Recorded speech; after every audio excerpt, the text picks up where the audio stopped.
The United States House of Representatives passes the Equality Act to boost LGBTQ protections. On February 25th, the United States House of Representatives passed the Equality Act. The passing of this landmark act for LGBTQ rights, with a 224 to 206 vote, deters discrimination pertaining to sexual orientation and gender identity in many circumstances and in several settings, including employment, housing, education, and public accommodations, and a merchantry. If passed in the Senate, the act will enable the Civil Rights Act of 1964. It will amend the Civil Rights Act of 1964 and broaden federal protections. If the Equality Act passes the Senate, the businesses such as flower shops, catering services, or bakeries, among others, will be affected. Currently, they are free to refuse service to the LGBTQ community, claiming providing services to gay events violates their religious beliefs. Some oppose the bill because of their primary concern regarding how the Equality Act will affect their religious freedom. So if this is amending the 1964 Civil Rights Act, which is, workplaces have to abide by in terms of religious, accommodation, accommodations for, women, men, the harassment things, the civil rights in terms of bigotry towards other things like racism. So what this means is actually really substantial, because you've always been able to fire people for being gay as long as your state doesn't have a ruling against it. There was no federal protection for that. So that's really significant, because the 1964 Civil Rights Act is really landmark legislation that brought us to where we are now for all these other, protections that people have. So that's actually really, really great, because people can, know that they have some sort of recompense if they're fired for being gay, or, they're not we don't hire gay people at this, place, or things like that. So that's pretty significant. Yeah, right now that there are 27 states in the United States where you can fire someone for being part of the LGBTQ community. That's a little more than half. And if this is passed in the Senate, then none of those states can reject this. It would be federal law.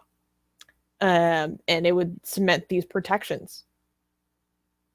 All right, so before this happened, there was a loophole, but it was to argue for why what you have was already good enough to protect LGBTQ, but it wasn't good enough because people wouldn't buy it, right? Because you could or with the laws that were already there, and correct me if I'm wrong about this, you could not discriminate against people for being a man or a woman, or based on gender or anything like that, right? You can't fire somebody for being a woman or being a man. So you could argue that, okay, but that will already, you could argue that that's already covering LGBT, right? Because if you are a man, if you're a woman who's attracted to men, right? And you're not getting fired for it, but now you're a man that is attracted to men, if you're getting fired for that, technically you're getting fired because of your gender. You could be like, you're getting sexism.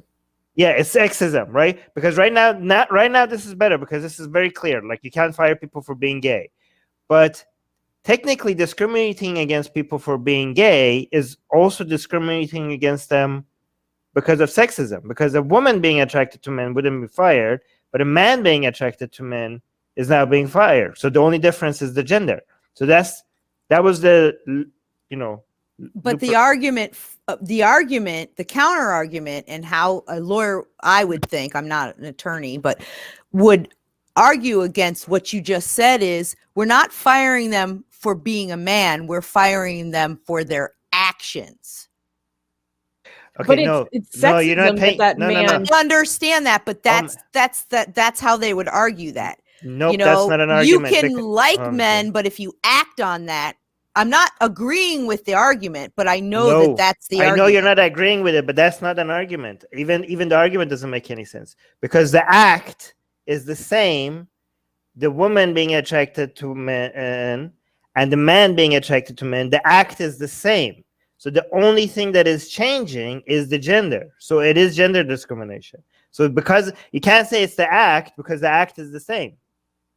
So it's still the gender. Well, a lot of companies have clauses that say anything they consider immoral. So even a woman with a man. So, but whatever, that's just an interesting thing. I have another question though.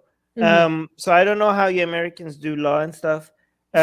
What this is like, the Constitution is still only has protection for gender discrimination based on gender, correct? Like this is completely separate from.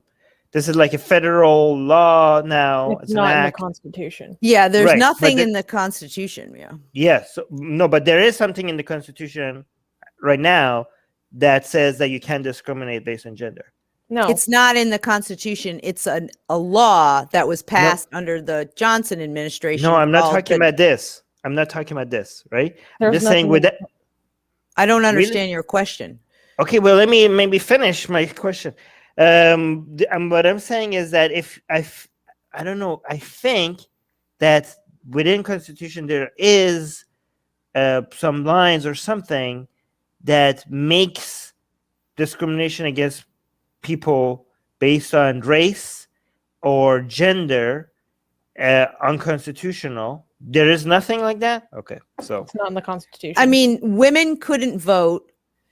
Only white men, property owners. So even poor white men couldn't vote in the beginning.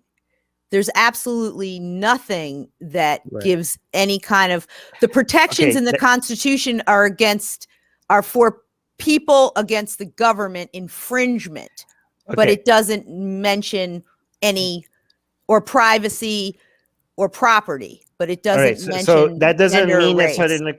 Okay, it might not be in the Constitution, but what was happening doesn't mean that something is not in the Constitution. For example, it is, I know, in the Constitution, I think, maybe I don't know, that you can't discriminate based on race, right? Like all men are created equal, blah, blah, blah, blah, blah, right? But it's in the Constitution, yet there was, after, that was, when that happened, we still had slavery in the United States. Right, so there are things in the Constitution that says that people should be equal and stuff, and in practice, Armin, there were still not. Okay, that's from the Declaration of Independence. Oh, okay, that's not in the Constitution. All right, yeah. Hey, I'm not American. Don't tell me like I don't know. I'm just asking. Yeah.